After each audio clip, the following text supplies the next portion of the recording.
Hello, everyone. I'm Andrew Reed, Juris Doctor, Small Business Development, IT, and Marketing Guru from sunny Victoria, BC. Follow me for new podcasts on beginner investing in business as I survive, grow, and prosper in a post-COVID Canada. Disclaimer: my podcast and YouTube content offer very generalized information that has been beneficial to me. Always do your homework and due diligence and make sure that any moves you make are in your own best interest. Nothing in my content is any kind of advice, and continuing to listen constitutes acceptance of this disclaimer in its entirety. Today's podcast is on how the individual can fight against rising inflation, and moreover, what is inflation, how it affects the individual, and what you can do to help counteract its effects on you. Well, now, the inflation cat is out of the bag. The US and Canadian government were trying to pretend that the inflation they helped cause by flooding society with newly printed money was temporary. Well, it isn't. And if they don't take action, the government, it stands to really run out of control, if it isn't out of control already. Inflation literally translates to a weakening purchase power of the dollar. So costs go up, and it's like getting the opposite of a raise at work, like a wage decrease, or as if your payroll taxes suddenly increased. It will reduce the amount of income you make because it is making each and every dollar weaker, purchasing less and less with the same dollar. Some say, including history itself, that ever increasing inflation is the ultimate result of any country that prints their currency freely in order to pay their debts. This causes the debts to increase, so then they print more money and so on. And then basically debt spirals out of control and the currency collapses. Canada and the United States are currency printers. And there are many other countries that do the same thing. So the big investors know this, and almost predictably, they often react with fear when news of government recognized inflation is announced, which means they pull out of their investments and they're selling them for cash.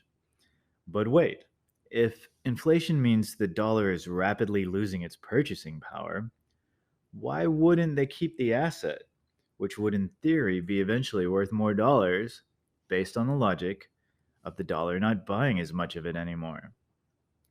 Well, this is logical, but fear is an emotional based response and it's not logical. And when you have a lot of cash and a lot of money, um, you don't really think in the terms of how precious that cash is, but rather you think in terms of opportunity. And inflation does in fact give investors and you, dear listener, a great opportunity to buy great assets at a substantial discount. So, knowing that our inflation is a little more than transitory, how can we hedge against inflation? In other words, what investments can you make that will make sure that you can reduce your potential losses caused by the fear reactions and by inflation itself? Well, for starters, you can increase your passive income stream. This can be done through real estate, for example, and buying REIT stocks that give you exposure to real estate and the sweet monthly rental income that comes with real estate. So check out the podcast immediately previous to this one for a breakdown on REITs and which ones I personally own chunks of. So what else can you do? You can also buy covered call ETFs. So you can buy these on the stock market, and they are literally designed to maximize their yield, as in they pay you most of them quite a bit of money to own them. So these are funds designed to generate income and you buy them and you get a piece of that income. Covered call ETFs. There are many ways to increase your passive income, or in other words, increase your cash flow. And this will increase your income, which is quite a nice thing to have when the dollar is weakening in its purchasing power. So, inflation is basically decreasing your income, so you can help protect yourself by increasing your income. And this is just a desirable thing to do, anyways. I have a lot of various podcasts on increasing income and decreasing expenses, which are two great ways to combat inflation. And you can definitely thank our government for having to work harder and get less for your money to make it in comparison to even a few decades ago. But that's another topic for another time. Back to the battle. Assets that can't be printed, in other words, they have a fixed amount, a finite amount, they will go up in value in comparison to an inflating dollar. Therefore, in theory and in the long term, precious metals like gold and silver or anything else with a finite amount will be a better thing to own than a dollar. So, examples: rare art, unique treasures, even intellectual property like NFTs. These things could all be poised to have an increase of the number of dollars it takes to buy them, right? Because the dollar is weaker, it takes more dollars to buy things. But not everyone has access to purchasing these finite items like rare art and things like that. I mean, if you have $1 million to invest in a painting that's going to double in value, you probably don't need this podcast. So, a grain of salt there, but you don't want to buy, if possible, pieces of paper that say you own these items if you can help it. You are, of course, better off with the items themselves, which kind of rules out gold unless you have some kind of supply I don't know about it. So an IOU for gold is simply not the same as having the actual gold bar in your high security vault. Yet. You can't really buy a gold bar. Most people can't, anyways. The government has seen to that. Otherwise, why would you bother with owning their ever inflating currency? Wouldn't make sense. So, in the last decade and a bit, some very smart people attempted to use technology to solve this very issue in finances. And they made a finite resource available to the masses, assuming that the masses bought into it before everyone else. So, you might guess what I'm talking about. This digital class of assets is called cryptocurrency. And above all other cryptocurrencies, Bitcoin has truly served this mission as creating a store of value that's finite, that everyone can actually hold in their own possession, regardless of how much they have to invest. So you don't need $1 million. You can buy $10 worth of Bitcoin, or where you are in the world, it doesn't matter. You can buy and own Bitcoin. Now, if you're living in China, it might be a little bit more difficult, but there are people that are still doing it. I guarantee you. Um, so I have a few podcasts on Bitcoin and crypto, quite a few. Um, but you will notice I always disclaim the heck out of it because it is relatively new, only 12, 13 years old. It's not that new anymore, really. But it is risky. It is volatile.